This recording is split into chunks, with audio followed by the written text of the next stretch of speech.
Naging pasyente bigla ang driver ng isang ambulansya matapos masalpok ng bus ang kanyang minamanehong ambulansya sa EDSA Carousel.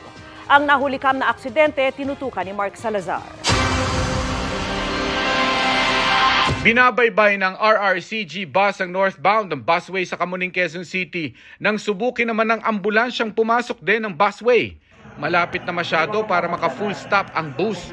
Kaya bigla siyang pumasok kaya nasabitan kami. Hindi naman kami makakakala na papasok siya dahil siyempre may mga barrier yan eh.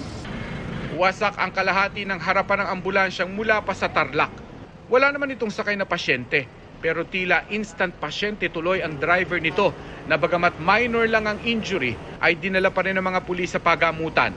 Wala namang sugatan sa mga sakay ng bus. Yung mga sakay nyo, kumusta? Ilan ba yung sakay nyo nung... Siguro mga mahigit 15 sir pero wala naman ng injury.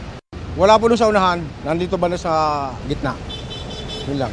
Yung konduktor ko ang nandoon sa may gitna din. Inaalam pa ng QCPD Traffic Sector 3 kung gaano kabilis ang bus at kung may pananagutan ba ito sa insidente. Pero sabi ng MMDA, hindi lumampas ang RRCG bus sa speed limit ng busway na 50 kilometers per hour. Mula alas 12 ng tanghali, ang mangyari ang aksidente, nagtukod ang traffic sa EDSA northbound mula Camuning hanggang Mandaluyong. Sinara kasi muna ang busway kaya nakisiksik ang mga bus sa EDSA main road.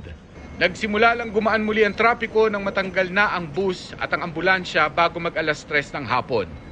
Para sa GMA Integrated News, Mark Salazar, nakatutok 24 oras. Mga kapuso, kasama nyo kami 24 oras. Mag-subscribe sa GMA Integrated News sa YouTube. Sa mga kapuso abroad, bisitahin ang GMA Pinoy TV at www.gmanews.tv.